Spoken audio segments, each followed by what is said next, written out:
Good morning. I hope you'll pardon me. I'm a little bit nervous. My name is Charles L. Brown. I'm a Lieutenant Colonel, U.S. Air Force, retired, subsequently 7 years with the Foreign Service. I like the name Charlie Brown, a gentleman by the name of Charles Schultz, of great talent, sort of elevated the name, if you will. During World War II, I was a young farm boy from West Virginia. I got the patriotic bug, joined the United States Army, ended up flying bombers in Europe, and ended the war transport in the Pacific.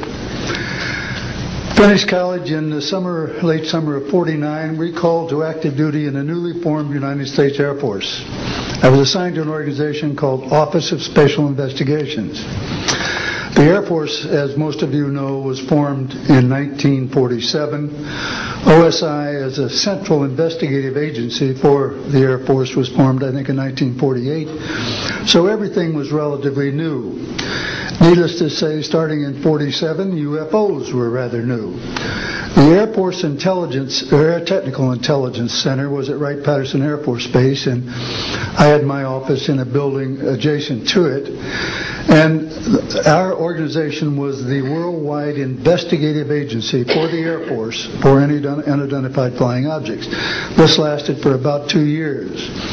The project name was known as Project Grudge. It was a predecessor to a project known as Blue Book, which Andrew Pelt headed. During my experience with it, I would collect the data I didn't collect it, it was sent into my office. I analyzed it. As a pilot investigator, I was able to offer some bits of advice to the Air Technical Intelligence people. Now, you might visualize a massive office, but as I recall, we had a first lieutenant, a secretary, and a technical sergeant. That was the essence of Project Blue Book when it started, or Project Grudge. Blue Book, and expanded somewhat. During the review as an analyst of these various documentary reports, if you will, or documents, I became clearly convinced that there was substance to what was being reported, in that we had ground visual, ground radar, airborne visual, and airborne radar confirmation of some of these sightings.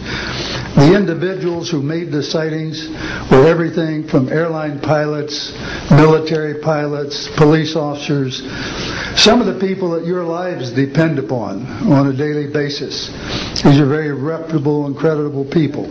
I hope that the testimony here from very credible people will convince you of that and will further Steve Greer's disclosure project, in that pressure needs to be brought to bring this to the attention not only of the Americans but of people all over the planet. These vehicles have been seen and confirmed all over the planet. I am willing to sign a sworn statement or testify to my judgment and to what I have observed. Such things do exist. Please believe me. Please believe those who follow me. Thank you.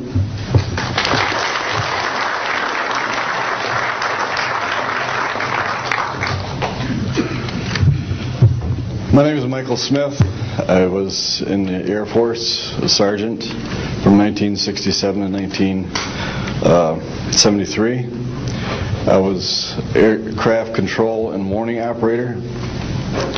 While I was assigned to Klamath Falls, Oregon, in early 1970, I arrived at the radar site, and they were watching a UFO on a radar that was hovering at about 80,000 feet.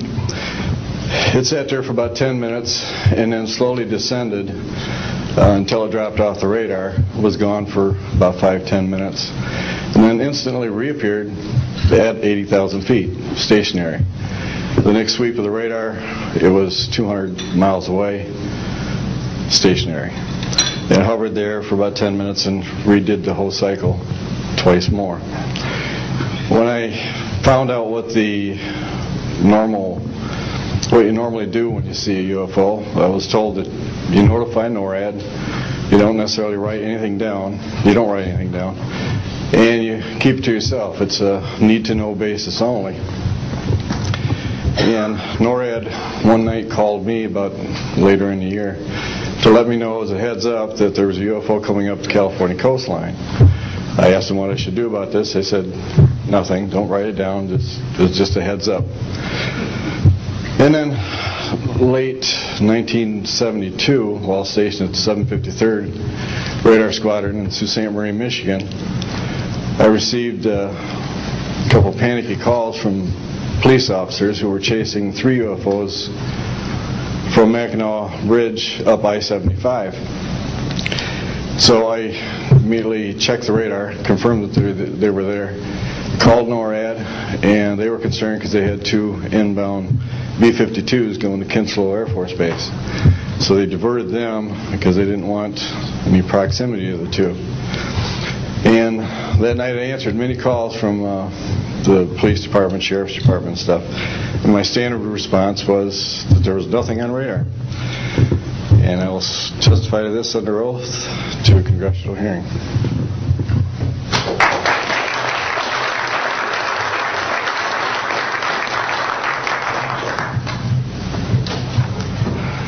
Good morning.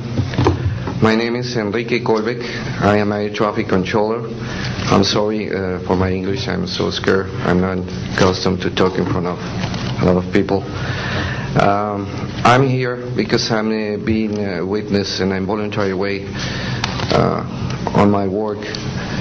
I work in Mexico City as radar controller and the International Airport of Mexico. And I'm going to give an example about this science that we have in Mexico for several years, and this issue happens a lot of times on my country, unfortunately. For example, in March 4, 1992, we detected 15 objects west side of the Toluca airport, that is very close of our international airport at 50 miles more or less. Then July 28 of 1994, we have almost a collision or something that we can name in that way with an international flight, domestic flight of Aeromexico 129, commanded by the pilot Raimundo Cervantes Ruano, that has a trash or something about in his main landing gear in the right leg. That's occurred at night at 10:30 more or less. Then in the next week, the same year, in the same moment, the Aeromexico Flight 904 has another almost collision that was reported for the pilot Corso, the Capitan Corso, at 11:30 in the morning, and we detect that object on a radar. Suddenly, just for a moment. Then the next week we have a lot of sightings reported by the pilots that give us information about the weird traffic or something, brighting lights and different times, and we detect some of them in that week.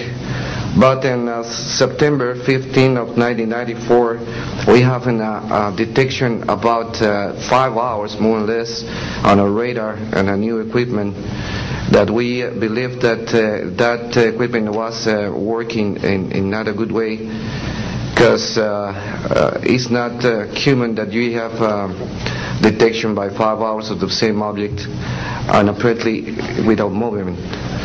Well, we concur with the technical persons of radar in our country that the radar system was working well, and